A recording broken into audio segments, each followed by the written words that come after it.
زندگی کے اندر اطمینان چاہتا ہے، سکون چاہتا ہے، خوشحالی والی زندگی بسر کرنا چاہتا ہے، تو اسے چاہیے کہ قرآن مجید کے ساتھ اپنا تعلق مضبوط کرے۔ وہ چاہے تلاوت کرنے کے اعتبار سے ہو یا قرآن مجید کی تفسیر کے اعتبار سے ہو، کسی بھی حوالے کے ساتھ قرآن مجید کے ساتھ اس کا تعلق ہونا چاہیے۔ اللہ تعالیٰ قرآن مجید کے بارے میں فرماتے ہیں الرحمن علم القرآن۔ اللہ تعالیٰ نے اپنے آپ کو قرآن مجید کا معلم قرار دیا ہے۔ تو انسان جب دنیا سے جائے تو وہ اللہ تعالیٰ کا شاگرد بن کے جائے۔ تو اللہ کا شاگرد کیسے انسان بن سکتا ہے؟ جب اس کا قرآن سے تعلق ہے۔ بعض ایسے لوگ ہیں پورا سال گزر جاتا ہے، وہ قرآن کھول کر ہی دیکھنے کی انہیں توفیق نہیں ہوتی، جبکہ روزانہ بیس پر قرآن مجید کی تلاوت کرنا، اگر ایک پارہ روزانہ پڑھا ہے تو ایک پاؤ جو ہے اس کا ترجمہ بھی ساتھ پڑھنا۔ ابھی تو موبائل کے اندر اتنے ترجمے آ چکے ہیں، آپ آسانی سے وہاں سے بھی مستفید ہو سکتے ہیں، لیکن اگر وہ آپ مصحف سے پڑھیں گے تو وہ زیادہ روحانیت آپ محسوس کریں گے، کیونکہ موبائل میں پڑھنے سے وہ روحانیت نہیں پیدا ہو سکتی جو مصحف کے پڑھنے سے ہوتی ہے۔ ایسے قرآن مجید کی جو تفسیر ہیں وہ پڑھیں آپ۔ ڈاکٹر اسرار رحمہ اللہ کی بیان القرآن بہت عمدہ قرآن مجید کی تفسیر ہے۔ مولانا امین احسن اصلاحی کی تدبر قرآن بہت عمدہ الفاظی انہوں نے اس میں استعمال کی ہے۔ ایسے ہی تفہیم القرآن مولانا مودودی رحمہ اللہ کی، تفسیر القرآن عبد الرحمن کیلانی رحمہ اللہ کی، اس طرح معارف قرآن مفتی شفیع عثمانی رحمہ اللہ کی ایک معلومات کا خزینہ ہے، وہ بے شمار انہوں نے اس کے اندر معلومات دی ہیں۔ تو اس طرح ہمیں چاہیے کہ قرآن کی تفاسیر کے ساتھ اپنا تعلق مضبوط کریں۔ ایسے ہی جسے ہم کہتے ہیں کہ دریا کوزے نے بند کر دیا ہے، حافظ صلاح الدین یوسف رحمہ اللہ کی تفسیر، جسے تفسیر مکہ بھی کہا جاتا ہے اور احسن البیان بھی کہا جاتا ہے، جو سعودی عرب کے اندر بھی جو حجاج اور عمرہ کرنے کے لیے جاتے ہیں تو ان کے اندر وہی تفسیر مکہ جو ہے ڈیوائیڈ کی جاتی ہے۔ بنگلہ دیش کے لوگ، انڈین اور پاکستانی، وہ اسی تفسیر سے مستفید ہوتے ہیں۔ بہت عمدہ تفسیر ہے وہ قرآن مجید کی۔ اور ایسے ہی صراط الجنان ایک تفسیر ہے قرآن مجید کی، وہ الیاس قادری جو کراچی کے سبز پگڑی والے ہیں ان کا یعنی ایک مرید ہے، اس نے لکھی ہے صراط الجنان کے نام سے تفسیر۔ بہرحال وہ بھی ایک عمدہ قرآن مجید کی تفسیر ہے، لیکن جب یہ آپ ساری تفسیریں پڑھیں گے تو پھر آپ کے لیے موازنہ کرنا آسان ہو جائے گا کہ کون آدمی کس جگہ پہ ڈنڈی مار رہا ہے۔ اب یہ سورۃ فاتح جب آپ صراط الجنان والے کی پڑھیں گے، جو اس نے استعانت کا مفہوم بیان کیا ہے، ہم نماز کے اندر اللہ تعالیٰ سے عہد کرتے ہیں یا اللہ ہم تیری ہی عبادت کرتے ہیں اور تجھ سے ہی مدد مانگتے ہیں، تو انہوں نے آگے خود ہی اشکال پیش کیا ہے کہ ہم تو مدد اور لوگوں سے بھی مانگتے ہیں، ہم تو یا علی مدد بھی کہتے ہیں، یا رسول اللہ مدد بھی کہتے ہیں، اس طرح یا عبد القادر جیلانی شیء للہ یہ بھی کہتے ہیں، تو کیا ہم یہ شرک کر رہے ہیں؟ پھر یہ اعتراض خود ہی پیدا کر کے صراط الجنان کے مؤلف نے خود ہی اس کا جواب دیا ہے۔ کہتے ہیں جی اگر کسی آدمی کا یہ عقیدہ ہے کہ یہ جو بزرگ ہستیاں ہیں، مزارات والے ہیں، اگر کسی کا یہ عقیدہ ہے کہ یہ خود مدد کر سکتے ہیں تو یہ شرک ہے۔ اگر کوئی بندہ اس کا یہ عقیدہ ہے کہ اللہ نے انہیں اختیارات دے دیے ہیں، اللہ کے دیے ہوئے اختیارات میں سے یہ مدد کرتے ہیں، تو یہ شرک نہیں ہے۔ تو حالانکہ یہ قرآن مجید کی بہت غلط انہوں نے تفسیر کی ہے۔ سیم ٹو سیم واللہ میں ممبر کے اوپر بیٹھا ہوں، یہ مشرکین مکہ کا بالکل یہی عقیدہ تھا۔ وہ کہتے ہیں یہ خود نہیں لات نات عزا کچھ کر سکتے، اللہ نے ان اختیارات دیے ہوئے ہیں، اللہ کے دیے ہوئے اختیارات میں سے یہ آگے مدد کر سکتے ہیں، مگر خود ان کے اندر کوئی طاقت نہیں ہے مدد کرنے کی۔ بہرحال قرآن مجید کے ساتھ انسان کا تعلق مضبوط ہونا چاہیے۔ قرآن کا معنی ہے فولان کے وزن پر یہ مبالغے کا صیغہ، بہت زیادہ پڑھی جانے والی کتاب۔ دنیا کے اندر اگر کوئی سب سے زیادہ کتاب پڑھی جاتی ہے تو وہ قرآن ہے۔ تو یہ دیکھیں ہم قیام کرنے کے لیے آتے ہیں، آپ صلی اللہ علیہ وسلم کا فرمان ہے جس آدمی نے قیام کیا، روزے بھی اس نے رکھے، قیام بھی کیا، تو آپ نے فرمایا قیامت والے دن قرآن بھی سفارش کرے گا اور روزہ بھی سفارش کرے گا۔ قرآن کہے گا یا اللہ یہ لمبی راتیں یہ قیام کیا کرتا تھا، اور روزہ کہے گا یا اللہ یہ دن کو روزے رکھا کرتا تھا۔ تو آپ صلی اللہ علیہ وسلم نے فرمایا اللہ تعالیٰ قرآن کی بات کو بھی مسترد نہیں کریں گے، روزے کی سفارش کو بھی مسترد نہیں کریں گے، اس بندے کو اللہ تعالیٰ معاف کر کے جنت میں داخل فرما لیں گے۔ تو قرآن مجید کے ساتھ ایک پوری زندگی کا تعلق انسان کو ہونا چاہیے۔ آپ صلی اللہ علیہ وسلم نے فرمایا خیرکم من تعلم القرآن وعلم، سب سے بہتر وہ انسان ہے جو قرآن سیکھتا اور سکھاتا ہے۔ ایک تابعی ہیں، انہوں نے کتنے برس قرآن مجید پڑھایا ہے، کہتے اللہ کی قسم اس حدیث کی وجہ سے میں قرآن مجید کی تعلیم لوگوں کو دے رہا ہوں کہ آپ صلی اللہ علیہ وسلم کا یہ فرمان ہے کہ سب سے اچھا وہ انسان ہے جو قرآن سیکھنے والا اور سکھانے والا ہے۔ اور حضرت عمر رضی اللہ تعالیٰ عنہ بیان کرتے ہیں، آپ صلی اللہ علیہ وسلم نے فرمایا ان اللہ یرفع بہذا الکتاب اقواما، اللہ تعالیٰ اس قرآن کی وجہ سے لوگوں کو بلندی عطا کرتے ہیں، عروج عطا کرتے ہیں، وَيَعْزَوْ بِهِ آخرین، اور جو قرآن کو چھوڑ دیتے ہیں تو ایسی قومیں پھر ذلیل و رسوا ہو جاتی ہیں، وہ اٹاٹوک گہرائیوں کے اندر چلی جاتی ہیں، اندھیروں میں چلی جاتی ہیں، ظلمات میں چلی جاتی ہیں۔ اس طرح ایک شاعر کا شعر بھی ہے کہ وہ معزز تھے زمانے میں صاحب قرآن ہو کر، ہم تار کو خار ہوئے تار کے قرآن ہو کر، ہم ذلیل و رسوا ہوئے تار کے قرآن ہو کر، قرآن کی تلاوت بھی چھوڑ دی، اس کے احکامات کو نافذ کرنا بھی چھوڑ دیا، تو ظاہری بات ہے پھر ذلت و رسوائی وہی ہمارا مقدر بنے گی۔ وہ بتوں کے پجاری وہ بھی جناب ہمیں ڈراتے ہیں کہ ہم تمہارے اوپر حملہ کر دیں گے، کیونکہ یہ ہمارا قرآن سے تعلق نہیں ہے۔ اگر قرآن سے تعلق ہو تو ایک مسلمان وہ جناب کتنا مسافت کے اوپر بیٹھا ہوتا ہے اور کافروں کے اوپر اس کا رعب ہوتا ہے۔ ایک آدمی مدینے میں آیا اور کہنے لگا کہ میں نے عمر کو دیکھنا ہے۔ عمر کون ہے جو جناب ادھر اتنا دور رہتا ہے اور ہمارے جو بادشاہ ہیں اپنے محلوں کے اندر بیٹھے اس سے ڈرتے ہیں؟ تو ایک صحابی نے کہا جو ہمارا عمر ہے اس کا یہاں مدینے میں کوئی محل نہیں بنا ہوا، آپ یہاں سے گزریں تو کسی درخت کے نیچے اینٹ کو تکیہ بنا کر وہ کسی جگہ پہ آرام کر رہے ہوں گے۔ تو وہ جب نصرانی وہاں سے گزرا تو واقعہ نہیں حضرت عمر نے اینٹ کو تکیہ بنایا ہوا اور کسی درخت کے نیچے وہ قیلولہ کر رہے تھے۔ تو وہ سوچ میں پڑ گیا کہ اس میں کیا ایسی چیز ہے جس کی وجہ سے ان کا اتنا رعب اللہ نے بنایا کہ وہ جناب روم اور ایران کے بادشاہ اپنے محلات کے اندر بیٹھے ہوئے ان سے ڈرتے ہیں۔ تو وہ پھر اسی نتیجے کے اوپر پہنچا کہ ان کا اللہ سے تعلق بڑا مضبوط ہے۔ اگر کسی کا قرآن سے تعلق مضبوط ہے تو ظاہری بات ہے اس کا اللہ سے تعلق مضبوط ہوگا۔ جس طرح آیا ہے کہ اگر کوئی آدمی چاہتا ہے کہ وہ اللہ سے باتیں کرے تو وہ نماز پڑھے، تو ایسے ہے جیسے وہ اللہ سے باتیں کر رہے ہیں۔ اگر کسی بندے کا یہ دل چاہتا ہے کہ اللہ تعالیٰ مجھ سے باتیں کرے تو وہ تلاوت کرے، تو پھر ایسے جیسا کہ اللہ تعالیٰ اس سے کلام کر رہے ہیں، اللہ تعالیٰ اس سے باتیں کر رہے ہیں۔ آپ صلی اللہ علیہ وسلم نے فرمایا کہ یہ جو دل ہیں ان کو بھی زنگ لگ جاتا ہے۔ تو صحابہ نے پوچھا یہ دلوں کا زنگ اتارنے کا فارمولہ کیا ہے؟ تو آپ نے فرمایا بتلاوت القرآن و ذکر اللہ، اللہ تعالیٰ کا ذکر کرنا اور قرآن کی تلاوت کرنا، اس سے اللہ تعالیٰ دلوں کا زنگ اتار دیتے ہیں، دلوں کا زنگ اس سے اتر جاتا ہے۔ تو قرآن جیت اللہ تبارک و تعالیٰ نے 23 سال کے عرصے کے اندر لوح محفوظ سے پہلے آسمان دنیا پہ نازل ہوا، وہ یکباری نازل ہوا ہے۔ یہ جو ہم کہتے ہیں نا قرآن جی رمضان میں نازل ہوا ہے، اس کا یہ مطلب ہے کہ لوح محفوظ سے جو آسمان دنیا پر قرآن جیت آیا ہے وہ یکبار نازل ہوا ہے۔ تو پہلے آسمان سے پھر 23 سال کے عرصے کے اندر جبرائیل علیہ السلام جیسے جیسے ضرورت محسوس ہوئی اسی کے مطابق آپ صلی اللہ علیہ وسلم کے دل پر وہ القاء کرتے رہے، اللہ تعالیٰ کے حکم سے وہ وہی لے کر آتے رہے۔ تو یہ قرآن بھی جب آیات نازل ہوتی تو آپ صلی اللہ علیہ وسلم کی پیشانی کے اوپر پسینہ آ جاتا۔ ہماری ماں عائشہ کا بیان ہے کہ سخت سردی کے موسم کے اندر بھی آپ صلی اللہ علیہ وسلم کی جو پیشانی ہے وہ پسینے سے بھیگ جاتی۔ ان جبینہ لیتفسد ورقہ، آپ کی پیشانی سے پسینہ بہہ رہا ہوتا حالانکہ بہت سردی کا موسم ہوتا۔ تو یہ بڑی ایک سخت کیفیت ہوتی تھی۔ تو آپ صلی اللہ علیہ وسلم جب یہ وحی نازل ہوتی تو پھر صحابہ کو بلاتے اور آپ صلی اللہ علیہ وسلم لکھوا دیتے۔ تو چمڑے کے اوپر یاد لکھی ہوئی تھی، اس طرح کھجور کے پتوں کے اوپر لکھی ہوئی تھی۔ تو آپ صلی اللہ علیہ وسلم کی زندگی کے اندر قرآن ایک کتابی شکل میں جمع نہیں تھا۔ جب آپ صلی اللہ علیہ وسلم دنیا سے چلے گئے تو آرمینی اور آذربائیجان کے اندر جنگ ہوئی، تو اس میں کافی سارے قرآن کے حفاظ شہید ہوئے۔ تو انہوں نے حضرت عمر سے کہا کہ آپ اس طرح کریں کہ قرآن کو جمع کر دیں، ایسا نہ ہو کہ قرآن کا کچھ حصہ ضائع نہ ہو جائے، کثرت سے قرآن کے حفاظ شہید ہو رہے ہیں۔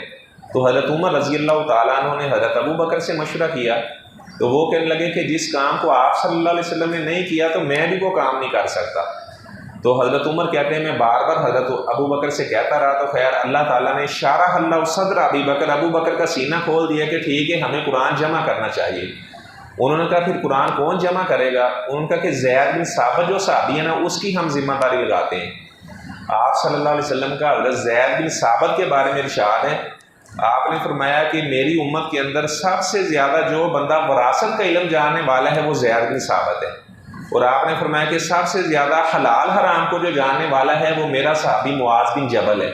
خیر انہوں نے زید بن ثابت کو بلایا، کہا کہ آپ ایسے کریں قرآن کی کتابی شکل میں جمع کر دیں۔ وہ فرمانے لگے اللہ کی قسم اگر مجھے شیخین ابو بکر عمر اس بات کا حکم دیتے کہ اس پہاڑ کو فلان جگہ پہ منتقل کرنا، یہ میرے لیے آسان ہونا تھا، لیکن یہ جو انہوں نے کہا کہ آپ قرآن کو جمع کریں یہ میرے لیے بڑا مشکل تھا۔ کہتے پھر میں لوگوں سے، یعنی میں خود بھی وہ قرآن کے حافظ تھے، وہ لوگوں سے سوال کرتے، وہ بتاتے بھی یہ آیت میں نے آپ صلی اللہ علیہ وسلم سے سنی ہے، پھر وہ کہتے جی گواہ کون تھا اس وقت، پھر ایک گواہی بھی ہوتی تو اس کے بعد جب گواہ مل جاتا تو پھر وہ آیت کو درج کرتے۔ اچھا جب وہ جمع کر رہے تھے تو قرآن جی کی 2 آیات نہیں مل رہی تھی۔ ایک سورۃ توبہ کی آخری آیت لقد جاءکم رسول من انفسکم عزیز علیہ ما عنتم حریص علیکم بالمؤمنین رؤوف الرحیم فَإِن تَوَلَّوْا فَقُلْ حَسْبِيَ اللَّهُ لَا إِلَٰهَ إِلَّا هُوَ عَلَيْهِ تَوَكَّلْتُ وَهُوَ رَبُّ الْعَرْشِ الْعَظِيمِ، یہ آیات نہیں مل رہی تھی۔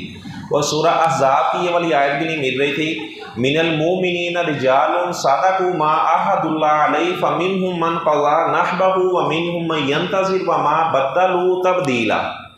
اچھا وہ بڑا پریشان ہوئے تو کسی نے بتایا کہ یہ دونوں آیات آپ کو نا خزیمہ بن ثابت انصاری جو صحابی ہے نا اس کے پاس ملے گی۔ حضرت زید بن ثابت کہتے ہیں میں خزیمہ بن ثابت انصاری کے پاس گیا، میں نے کہا یار سورۃ احزاب کی ایک آیت نہیں ملی تو پتہ چلا کہ آپ نے وہ سنی سی نبی پاک سے، اور سورۃ توبہ کی جو آخری 2 آیات ہے وہ بھی آپ نے سنی تھی۔ اس نے کہا جی میں نے سنی تھی۔ اس نے وہ 2 آیات بتائی تو کہنے لگے کہ آپ پھر اس کو لکھ لو۔ تو زید بن ثابت کہنے لگے کہ گواہ کون موجود ہے؟ جب آپ صلی اللہ علیہ وسلم سے یہ آیات آپ نے سنی تھی تو اس وقت گواہ کون موجود تھا؟ تو وہ آگے سے ہنس پڑے، کہنے لگے میں اکیلا ہی 2 بندوں کی گواہی، میرے اکیلے کی گواہی 2 بندوں کی گواہی کے برابر ہے۔ آپ یہ یاد جائیں ابو بکر عمر کو بتائیں، تو جب آپ بتائیں گے تو وہ کہیں گے کہ ان آیات کو لکھ لیا جائے۔ وہ کہتے جی آپ کا کوئی کیا خاص واقعہ ہے؟ وہ کہنے لگے جی میرا ایک خاص واقعہ ہے۔ کب بتائیں آپ؟ ابو داؤد شریف میں یہ حدیث ہے، آپ صلی اللہ علیہ وسلم نے ایک منافق آدمی سے گھوڑا خریدا تو پیسے طے ہو گئے اتنے درہم کا یہ گھوڑا ہے۔ آپ نے فرمایا کہ ابھی میرے پاس پیسے نہیں ہیں، میں آپ کو گھر جا کے پیسے ادا کرتا ہوں۔ جب آپ صلی اللہ علیہ وسلم جا رہے تھے تو راستے کے اندر اس آدمی کو کسی نے کہا یہ گھوڑا آپ نے بیچنا ہے؟ اس نے کہا جی میں نے بیچنا ہے۔ تو آپ صلی اللہ علیہ وسلم نے فرمایا بھائی آپ کا تو میرے ساتھ سودا پکا ہو چکا ہے، آپ میرے ساتھ جا رہے ہیں، میں نے گھر جا کر آپ کو پیسے دینے۔ کہنے لگا نہیں آپ کی تو میرے ساتھ بات ہی نہیں ہوئی، منافق آدمی تھا۔ وہ کہنے لگا جی اگر آپ کے ساتھ کوئی بات ہوئی ہے نا تو آپ گواہ پیش کریں۔ آپ صلی اللہ علیہ وسلم سوچ میں پڑ گئے، گواہ تو وہاں کوئی بھی موجود نہیں تھا، اللہ کا کرنا ہے ایسا ہوا یہی خزیمہ بن ثابت انصاری وہاں سے گزر رہا تھا۔ اس نے جب یہ بات سنی تو یہ خزیمہ بن ثابت کہنے لگا اللہ کی قسم کھا کر میں کہتا ہوں اللہ کے رسول صلی اللہ علیہ وسلم کا تیرے ساتھ سودا ہو چکا ہے، اللہ کی قسم کھا کہہ دیا۔ تو آپ صلی اللہ علیہ وسلم نے اسے گھوڑے کے پیسے ادا کیے، گھوڑا لے لیا، اور آپ نے خزیمہ کو فرمایا خزیمہ آپ تو اس وقت موجود نہیں تھے تو آپ نے کیسے قسم کھا کے کہہ دیا؟ وہ کہنے لگے اللہ کے رسول صلی اللہ علیہ وسلم جبرائیل آپ کے پاس آتا ہے، آپ نے ہمیں بتایا جبرائیل آتا ہے، اللہ کی قسم ہم نے آج تک جبرائیل کو نہیں دیکھا۔ اگر جبرائیل کی آنے والی اتنی بڑی بات کو سچ مان لیا ہے تو یہ تو دنیاوی ایک معاملہ تھا، یہ بات سچی کیسے نہیں ہو سکتی تھی؟ تو آپ صلی اللہ علیہ وسلم نے خزیمہ بن ثابت کا ہاتھ پکڑا، مسجد نبوی میں لے گئے، آپ نے فرمایا جعل اللہ شہادت خزیمہ بشہادت رجلین، یہ خزیمہ میری امت کا وہ صحابی ہے جہاں پہ 2 بندے گواہی دیں گے تو میرا خزیمہ صحابی اکیلا ہی گواہی دے گا تو یہ 2 بندوں کی گواہی کے برابر ہوگا۔ تو جب حضرت خزیمہ نے یہ بات سنائی تو زید بن ثابت نے انہوں یاد کو لکھ لیا، ابو بکر عمر کو بتایا تو وہ کہنے لگے بالکل خزیمہ نے صحیح فرمایا، اس اکیلے کی گواہی 2 بندوں کی گواہی کے برابر ہے۔ تو یہ قرآن اللہ تعالیٰ کی ایسی کتاب ہے، آپ صلی اللہ علیہ وسلم نے فرمایا کہ جو بندہ قرآن کی تلاوت کرتا ہے اس کی مثال آپ نے فرمایا کہ ریحانہ کی طرح ہے۔ ریحانہ ایک پھل ہوتا ہے، اس کا ذائقہ بھی اچھا ہوتا ہے اور اس کی خوشبو بھی اچھی ہوتی ہے۔ آپ نے فرمایا کہ وہ مومن آدمی جو قرآن نہیں پڑھتا اس کی مثال کھجور کی طرح ہے۔ آپ نے فرمایا جو کھجور ہوتی ہے اس کا ذائقہ تو اچھا ہوتا ہے، میٹھا ہوتا ہے، لیکن اس کی خوشبو نہیں ہوتی۔ اور آپ نے فرمایا کہ وہ منافق آدمی جو قرآن نہیں پڑھتا اس کی مثال تمے کی مثال کی طرح ہے، نہ اس کی خوشبو ہوتی ہے اور نہ اس کا ذائقہ ہوتا ہے۔ تو ہمیں چاہیے کہ ہم قرآن کی تلاوت کیا کریں، ابو جہل جو تھا اس کا بیٹا اکرمہ بن ابی جہل، وہ قرآن مجید کی بہت زیادہ تلاوت کیا کرتا تھا، قرآن مجید کو اپنے سینے سے لگا لیتا اور وہ قرآن مجید سے باتیں کرتا کہ یہ اللہ تعالیٰ کی کتاب ہے، یہ ہمارے لیے ہدایت کی کتاب ہے، ہم اس کی تلاوت کرتے ہیں۔ وہ پھر مصحف کو بوسے دیتا، اپنے سینے کے ساتھ لگاتا۔ تو ایسا کیا جا سکتا ہے، کوئی اس میں حرج والی بات نہیں ہے۔ تو آپ صلی اللہ علیہ وسلم، حضرت عائشہ رضی اللہ تعالیٰ عنہا فرماتی ہیں، آپ نے فرمایا الماہر بالقرآن ما سافرت الکرام، جو بندہ قرآن میں مہارت حاصل کرتا ہے، آپ نے فرمایا قیامت والے دن وہ اللہ کے فرشتوں کے ساتھ کھڑا ہوگا، اور ایک حرف پڑھنے کی اللہ تعالیٰ 10 نیکیاں دیتے ہیں۔ لیکن آپ نے فرمایا والذی یقرأ القرآن ویتتعتع فیہ، ایک آدمی وہ قرآن کی تلاوت کرتا ہے لیکن وہ اٹک جاتا ہے، پڑھا نہیں جاتا، بڑھاپے کے اندر شوق پیدا ہوا یار میں نے قرآن بھی سیکھنا ہے۔ بڑی معذرت سے میں کہوں گا کہ اکثر لوگ انہیں قرآن اوپر سے دیکھ کر بھی نہیں پڑھنا آتا۔ اچھا، جن کو پڑھنا آتا ہے انہیں تجوید کے مطابق نہیں پڑھنا آتا، تلفظ کے مطابق نہیں پڑھنا آتا، تو قرآن مجید کو تلفظ کے ساتھ اور تجوید کے احکامات کے مطابق پڑھنا، کیونکہ یہ آپ صلی اللہ علیہ وسلم کا فرمان ہے، قرآن کو اس طرح پڑھو، اقرأ القرآن بلحون العرب، عرب کے لہجے کے اندر قرآن کو پڑھو، اور من لم یتغن بالقرآن فلیس منا، تو یعنی قرآن کو تغنی کے ساتھ پڑھنا، اس کا حکم دیا گیا ہے۔ تو یعنی تجوید کے احکامات بھی جاننا کہ یہ لفظ ہم نے کیسے ادا کرنا ہے، ہا اور ہا میں فرق کرنا، کیونکہ یہ عربی ایک ایسی زبان ہے، اس کے اندر ایک لفظ اور تھوڑا سا اور پڑھ دیا جائے تو اس کا معنی بدل جاتا ہے۔ اگر قلب پڑھا جائے تو اس کا معنی دل ہوتا ہے، اگر قلب چھوٹے کاف کے ساتھ پڑھا جائے تو اس کا معنی کتا ہوتا ہے، یعنی تھوڑا سا لفظ بدلا ہے تو اس کا معنی سارا بدل گیا ہے۔ یہاں سے مجھے ایک بات یاد آئی، قرآن پر جو اعراب ہیں یہ حجاج بن یوسف نے لگوائے ہیں، حجاج بن یوسف نے قرآن پر اعراب لگوائے ہیں۔ یہ سخت دل ایک بادشاہ تھا، تو محمد بن قاسم کا یہ چچا بھی تھا۔ محمد بن قاسم کو سندھ کے اندر یہ حجاج بن یوسف نے بھیجا تھا، اس کے کچھ اچھے کارنامے بھی ہیں اور کچھ اس کے سختی والے معاملات بھی ہیں، حضرت عبداللہ بن زبیر رضی اللہ تعالیٰ کی شہادت وغیرہ والا معاملہ۔ اچھا، حجاج بن یوسف کے پاس کچھ لوگ آئے جب وہ قرآن پر اعراب لگوا رہا تھا۔ قرآن مجید میں 16 نمبر پارے میں جہاں حضرت موسیٰ اور خضر علیہ السلام کا واقعہ بیان ہوا ہے، آپ جانتے ہیں کہ انہوں نے ایک بستی والوں سے کہا کہ آپ ہماری مہمان نوازی کریں، تو قرآن میں لکھا ہوا ہے فَأَبَوْا أَن يُضَيِّفُوهُمَا، تو بستی والوں نے ان کی مہمان نوازی کرنے سے انکار کر دیا۔ اچھا، اس قبیلے کے کچھ لوگ مدینہ میں رہتے تھے، تو وہ حجاج بن یوسف کے پاس آئے، کہنے لگے کہ یہ ایسی ذلت ہمارے اوپر مسلط ہوئی ہے، یہ قیامت تک رہے گی۔ تو آپ بڑی شفقت والا معاملہ ہوگا اگر آپ نا یہ با کو تا بنا دیں۔ اچھا، اگر با کو تا بنا دیا جائے تو معنی سارے کا سارا بدل جائے گا، پھر یہ بنے گا فَأَتَوْا أَن يُضَيِّفُوهُمَا، وہ بستی والے لوگ آئے کہ وہ ان کی مہمان نوازی کرے۔ ابو ہے تو اس کا معنی انکار کرنا ہے، اتو ہے تو اس کا معنی آنا ہے، مہمان نوازی کے لیے آئے۔ تو حجاج سخت دل آدمی تھا تو وہ بڑے غصے میں آ گیا، اس نے کہا کہ آپ بجائے اس کے کہ میں ابھی جلال میں آ جاؤں تو آپ یہاں سے چلے جائیں۔ تو وہ پھر خیر ڈرتے ہوئے وہاں سے چلے گئے۔ تو یعنی بتانا یہ مقصد تھا کہ عربی زبان کے اندر ایک لفظ کو تھوڑا سا بدل دیا جائے تو اس کا معنی بدل جاتا ہے۔ اب لابانون کا معنی عربی زبان میں دودھ ہوتا ہے، اگر با کے نیچے زیر پڑھ دیا لابینون پڑھ دیا جائے تو اس کا معنی کچی اینٹیں ہوتا ہے، کچی اینٹ جو ہوتی ہے۔ تو یعنی قرآن کو تجویدی احکامات کے مطابق پڑھنا، تاکہ جیسے اللہ تعالیٰ نے قرآن نازل کیا اس کے مطابق ہی ہم اسے پڑھیں۔ اچھا، آپ نے فرمایا کہ جو بندہ قرآن مجید پڑھتا ہے لیکن وہ اٹک جاتا ہے، آپ نے فرمایا قرآن کا قاری اگر قرآن کی تلاوت کرتا ہے اسے ایک حرف پڑھنے کے اللہ تعالیٰ 10 نیکیاں دیتے ہیں، لیکن جو قرآن پڑھتا ہے اٹک جاتا ہے، اگر وہ ایک حرف پڑھے گا تو اللہ تعالیٰ کی رحم و جوش میں آتی ہے، اللہ اسے ایک حرف پڑھنے کی 20 نیکیاں عطا کرتے ہیں، اس کی نیکیوں میں اللہ تعالیٰ اضافہ کر دیتے ہیں کہ کوئی بات نہیں، بوڑھا ہو چکا ہے، اس کا شوق پیدا ہوا ہے تو ایک حرف پڑھے گا تو اللہ اسے 20 نیکیاں دے رہا ہے۔ پھر قرآن بھی ایسی اللہ تعالیٰ کی کتاب ہے کہ انسان کی زندگی بدل جاتی ہے۔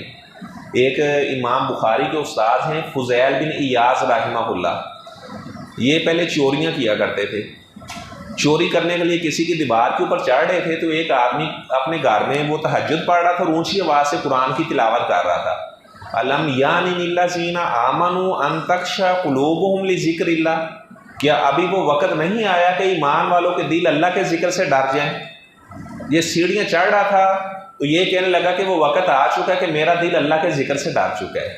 اچھا، یہ نیچے اترنا شروع ہو گیا، تو اس کے بعد اس نے قرآن کا علم حاصل کیا، حدیث کا علم حاصل کیا، ایسا عالم بنا کہ امام بخاری رحمہ اللہ کا بھی استاد بنا، یعنی ایک آیت سننے سے اس کی ساری زندگی بدل گئی۔ اور حضرت عمر رضی اللہ تعالیٰ عنہ، ابو جہل نے اعلان کیا تھا، ابو جہل کا نام عمر بن ہشام تھا، اس نے کہا کہ میں 100 اونٹ انعام کے اندر دوں گا جو آدمی آپ صلی اللہ علیہ وسلم کو سارا آپ کا قلم کر کے لے آئے گا۔ تو حضرت عمر یہ کہ بڑے کڑیل نوجوان تھے، کہنے لگے یہ کون سی ایسی بات ہے، میں ابھی گیا اور ابھی آیا۔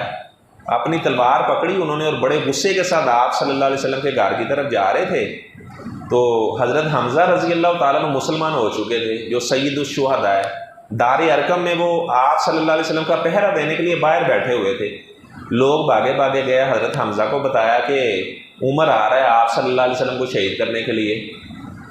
تو حضرت حمزہ فرمانے لگے اس میں گھبرانے کی کیا ضرورت ہے، اگر وہاں سے کفر کا شیر آ رہا ہے تو یہاں اللہ کا شیر بھی بیٹھا ہوا ہے، میں عمر کی تلوار کے ساتھ ہی عمر کا سار قلم کر دوں گا، گھبرانے کی کوئی ضرورت نہیں ہے۔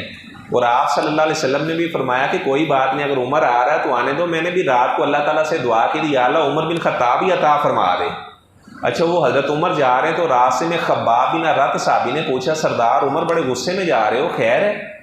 کہنے لگے جی میں جس نے باپ کو اس کی اولاد سے جدا کر دیا ہے، خامن کو اس کی بیوی سے جدا کر دیا ہے، میں اس کا سار قلم کرنے کے لیے جا رہا ہوں، اور ابو جہل سے میں نے 100 اونٹ ہی نام میں لینے ہیں۔ تو وہ کہنے لگا کہ آپ کی بہن جس کا نام فاطمہ اور آپ کا بہنوئی وہ بھی مسلمان ہو چکے ہیں۔ حضرت عمر کے بہنوئی کا نام سعید تھا، سعید بن زید۔ اچھا حضرت عمر رضی اللہ تعالیٰ عنہ سیدھا اپنی بہن کے گھر چلے گئے، تو ایک صحابی ان کی بہن کو قرآن بھی پڑھا رہا تھا، دونوں کو، ان کے بہنوئی اور بہن کو۔ تو جب اس نے دیکھا کہ عمر آیا تو وہ اندر چھپ گیا۔ تو حضرت عمر نے اپنی بہن سے پوچھا کہ کیا پڑھ رہے تھے؟ تو وہ حضرت عمر بڑے غصے میں تھے، بہن نے انکار کیا تو بہن کو مارنا شروع کر دیا، بہنوئی کو مارنا شروع کر دیا۔ تو بہن آگے سے وہ جناب ذرا بھی نہیں ڈر رہی تھی، پھر کہنے لگے مجھے بھوک لگی ہے، میرے کھانے کا انتظام کرو۔ ایک چھوٹا بکرا تھا گھر میں، تو ایسے جھٹکا لگایا، اس کے سر کو اتارا اور کہنے لگے کہ اسے پکاؤ۔ کھانا تیار کیا تو اپنے بہنوئی سعید کو کہنے لگے آپ بھی بیٹھیں۔ ان کا کہ یہ صحیح طریقے سے ذبح نہیں ہوا، اللہ کا نام نہیں لیا گیا، لہٰذا میں یہ کھانا نہیں کھاؤں گا۔ پھر اپنے بہنوئی کو مارنا شروع کر دیا۔ وہ بڑی حیرت میں پڑ گئے کہ جب میں پہلے گھر میں آتا تھا تو میری بہن جناب مجھ سے ڈر کر یہ کمرے میں بھاگ جاتی تھی، یہ تو باہر نہیں آتی تھی، یہ کون سی چیز ہے جس نے اس کے اندر اتنی جرأت کو پیدا کر دیا ہے؟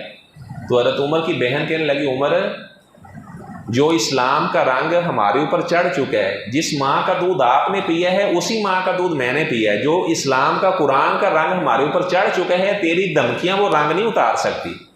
حضرت عمر مجبور ہوئے، کہنے لگے پھر آپ نے جس نبی کا کلمہ پڑھا وہ مجھے بھی اس کے پاس لے چلے۔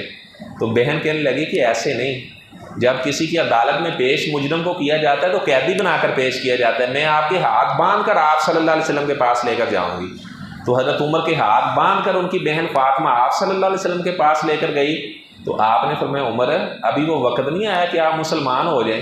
کہنے لگے اللہ کے رسول صلی اللہ علیہ وسلم گھر سے چلا تھا تو جوش ہی جوش تھا، راستے میں قرآن سنا ہے تو سارے جوش کو اللہ تعالیٰ نے ہوش میں بدل دیا ہے۔ آپ صلی اللہ علیہ وسلم کے ہاتھ پر بیعت کی، اسلام قبول کیا، صحابہ نے نعرہ لگایا۔ تو اس کے بعد دار ارقم کے اندر ہی آپ صلی اللہ علیہ وسلم نے فرمایا چلو وضو کریں اور یہاں پر عبادت کریں۔ وہ فرمانے لگے کہ اگر عمر کے اسلام لانے کے بعد بھی یہاں چھپ کر عبادت کرنی ہے تو میرا کلمہ پڑھنے کا فائدہ کیا ہے؟ آج یہاں چھپ کر عبادت نہیں کریں گے، آج اللہ کے گھر میں جا کر عبادت کریں گے۔ تو عبداللہ بن مسعود صحابی کا بیان ہے، ما زلنا عزتا منذ اسلم عمر، اللہ کی قسم جب عمر مسلمان ہوئے تو اللہ تعالیٰ نے اسلام کو عزت عطا فرمائی۔ حضرت عمر آپ صلی اللہ علیہ وسلم کو لے کر وہاں حرم میں گئے اور وہاں پر اعلان کیا، کہنے لگے کہ اگر کوئی آدمی چاہتا ہے اس کی بیوی بیوہ ہو جائے، اس کے بچے یتیم ہو جائیں تو ہمیں یہاں پر عبادت کرنے سے روک لے، لیکن کسی کو جرأت نہ ہوئی کہ وہ حضرت عمر رضی اللہ تعالیٰ کا راستہ روکتا۔ تو یہ قرآن اللہ تعالیٰ کی ایسی کتاب ہے، اگر کوئی انسان وہ ظلمات کے اندر ڈوبا ہوا ہے، گناہوں کی دلدل میں پھنسا ہوا ہے، جب قرآن سے تعلق مضبوط کرے گا تو اس کا گناہ کرنے کو دل بھی نہیں کرے گا، وہ پھر تلاوت کے اندر جو اسے لذت محسوس ہوگی۔ حضرت عمر رضی اللہ تعالیٰ عنہ جب فجر کی نماز پڑھاتے تو سورہ یوسف پڑھا کرتے تھے۔ جب اس آیت پر آتے حضرت یعقوب علیہ السلام نے پڑھا انما اشکو بثی و حزنی اللہ، تو زاروں قطار ان کی ہچکیاں بچ جاتی۔ جس دن حضرت عمر رضی اللہ تعالیٰ عنہ پر ابو لولو فیروز مجوسی نے حملہ کیا، اس دن بھی وہ سورہ یوسف ہی پڑھ رہے تھے، یا بعض حدیثوں میں کہ وہ سورہ نحل انہوں نے شروع کی تھی۔ تو خیر یعنی تلاوت کرنے سے انسان کی زندگی کے اندر چینجنگ آتی ہے، اور اگر وہ تفسیر پڑھے، اس میں تدبر کرے، تفکر پیدا کرے، تو پھر اللہ تعالیٰ اس کا ذہن کھول دیتے ہیں۔ اللہ تعالیٰ ایسے آدمی کو جو قرآن سے تعلق مضبوط کرتا ہے وافر مال بھی عطا کرتے ہیں، اور جن کا قرآن سے تعلق نہیں ہوتا وہ بیماریوں کے اندر ہی جناب غرق رہتے ہیں، ان کی خوشحالیاں ساری کی ساری وہ تنگ دستیوں کے اندر بدل جاتی ہیں۔ تو اس لیے ہم نے یہ ذہن بنانا ہے کہ ساری زندگی ہم نے قرآن کی تلاوت کرنی ہے، قرآن سے اپنا تعلق مضبوط کرنا ہے۔ جتنا قرآن کی گہرائی کے اندر انسان جانے کی کوشش کرتا ہے، ویسے ہی اللہ تعالیٰ اس کا دل کھول دیتے ہیں۔ اب نہ کوئی تورات کا حافظ موجود ہے، نہ انجیل کا حافظ موجود ہے، نہ زبور کا حافظ موجود ہے، لیکن قرآن مجید کے جناب لاکھوں کروڑوں حفاظ اللہ کے فضل سے موجود ہیں، جو سارے کا سارا قرآن مجید وہ زبانی سناتے ہیں۔ لیکن بدقسمتی ایسے لوگوں کی، وہ اس قرآن کو قرآن ہی نہیں مانتے۔ وہ کہتے ہیں ہمارا جو قرآن ہے وہ ہمارا امام غار میں لے کر چھپا ہوا ہے، اس قرآن کی 6236 آیات ہیں، جو ہمارا قرآن ہے اس کی 17,000 آیات ہیں۔ وہ کہتے ہیں وہ قیامت کے قریب غار سے باہر آئے گا تو وہ اصلی قرآن ہے، اس کے مطابق پھر ہم اپنے احکامات کو نافذ کریں گے۔ اہل تشیع کو آپ نے دیکھا ہوگا، وہ تراویح کی نماز نہیں پڑھتے، کہتے یہ حضرت عمر کا اضافہ ہے، اور فجر کی اذان کے اندر الصلاۃ خیر من النوم بھی نہیں پڑھتے، کہتے یہ بھی حضرت عمر کا اضافہ ہے۔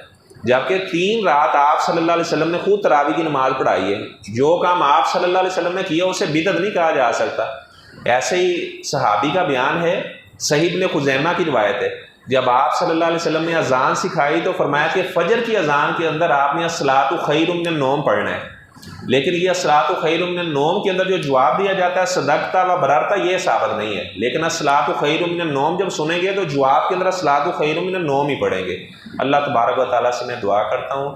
اچھا، یہ کل انشاءاللہ عصر کی نماز کے بعد ہم دعا کریں گے یہاں پر، تو اس میں آپ جو تشریف لانا چاہیں ضرور تشریف لائیں۔ ہر سال ہی عصر کی یعنی دعا ہوتی ہے جب معتکفین یہاں سے جاتے ہیں، تو اس طرح جو فوت شدگان ہیں والدین کے حق میں دعا آپ کریں، کیونکہ جو آدمی دعا کرتا ہے تو والدین کو پتہ بھی جنت میں چلتا ہے کہ میرا بیٹا میرے حق میں دعا کر رہا ہے۔